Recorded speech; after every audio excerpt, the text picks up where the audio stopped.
Go. What's up, fellas? What's going on, people?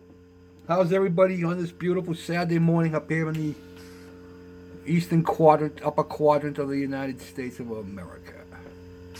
10 past 10. Nice and sunny, blue sky. Uh-oh, there it is. What are you doing? Huh? Skulking. Yeah. So,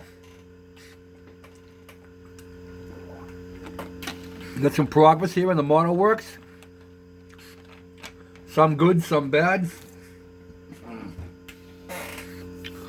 On the old B-17, we got our middle compartment made.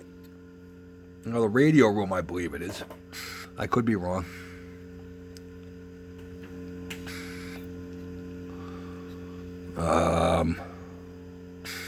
In the kit,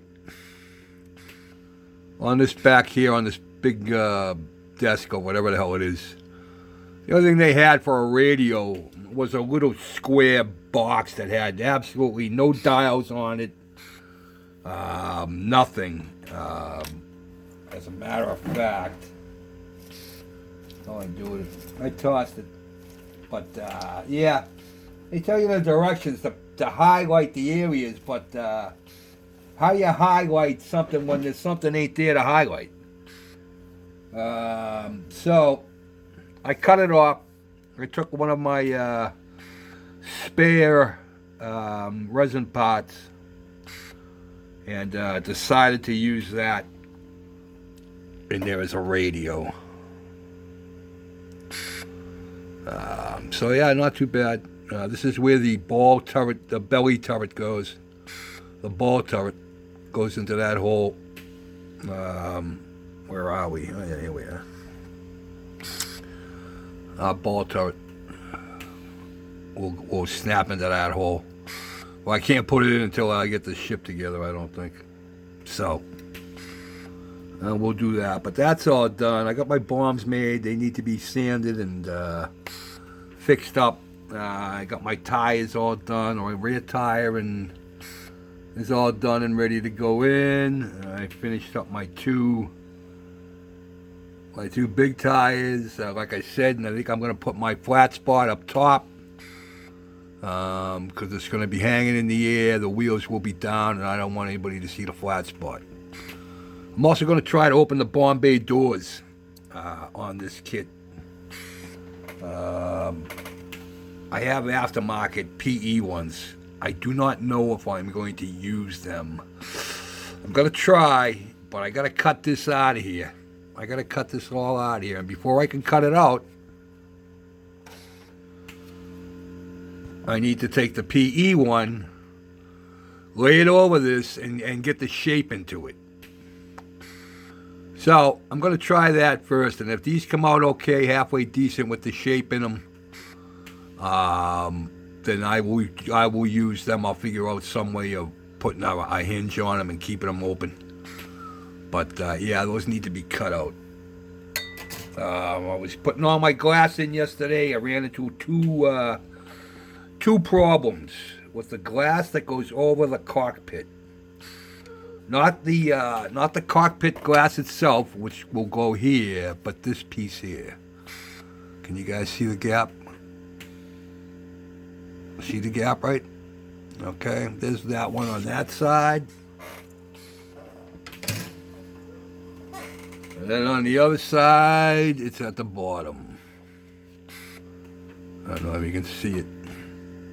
See the big gap right there I got back here?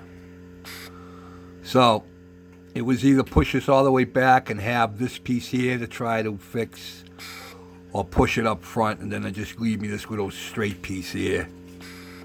I think I'm just going to see if I can get a piece of styrene rod big enough to fit in there. I got a couple of other options. I don't know, but it needs to be fixed. I can't leave that big, huge hole in it.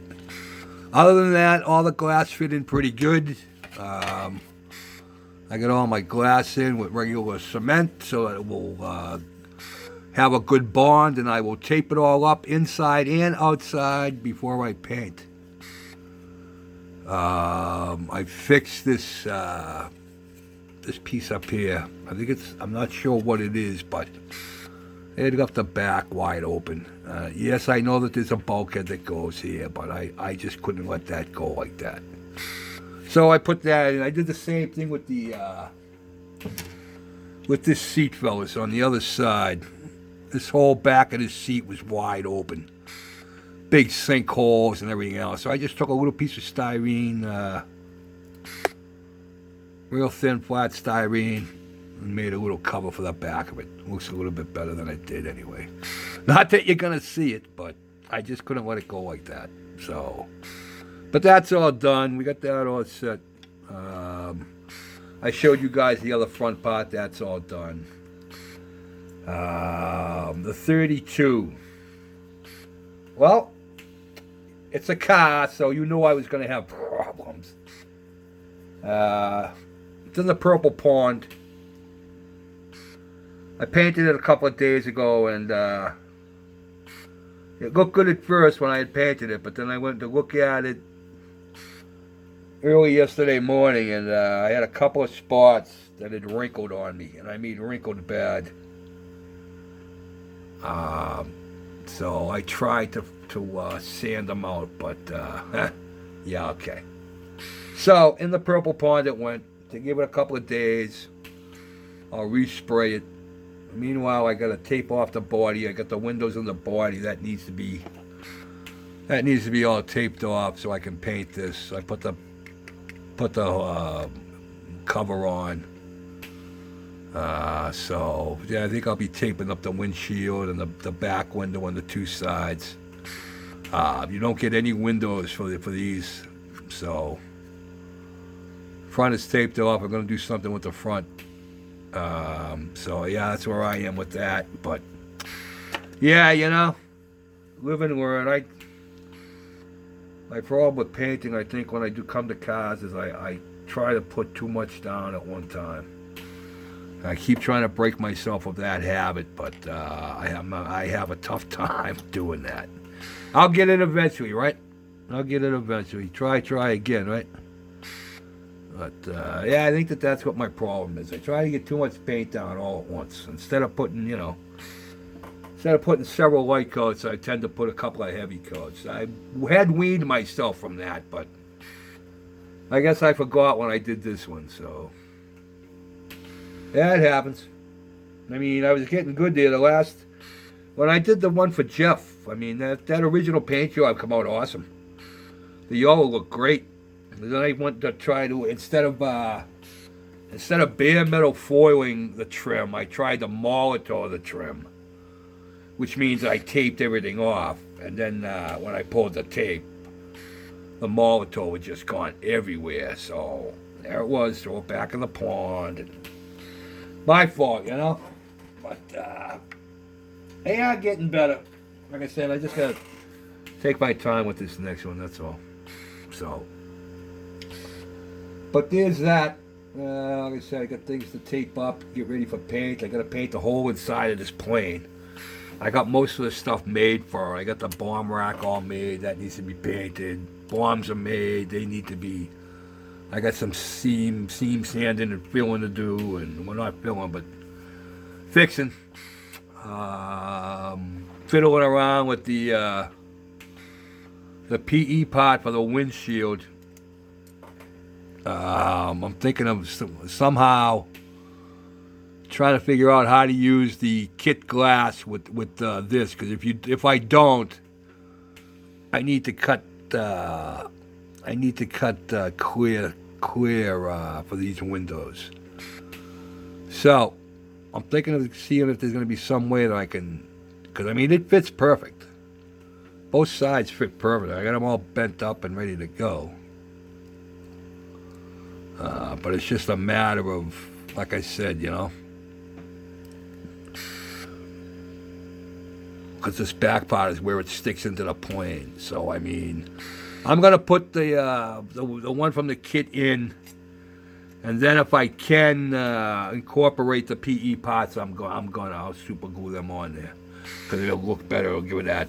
It's got the nice rivet look in it and everything else. And then with the back part. That's what's supposed to go on the back. Well, again, I don't have any glass for it. All this glass would have to be cut. So I don't know. I just might go with the kit part. I'll see if I can do it. I'll give it the old college try, you know. But trying to get things, a couple of things ready for the Acme. I'm bringing a couple of things. Bringing all the bikes. I'm bringing Jeff's car to Jeff. I'm gonna put that on the table before I give it to him. Well, I might bring something else too. I'm debating. But we shall see. So, all right, I'm past 10 minutes. You guys have heard enough from me. Enjoy your day. Have a good one. Be safe. The Camara's looking good, Brian. Pretty good job for your first car, pal. So, hopefully we'll see that up close and personal down in Atlanta. Tom. No words for the car, buddy. It's just amazing. Just amazing. That's what we all strive for. One of these days. All right, guys. Have a nice day. Have a nice weekend. Peace out.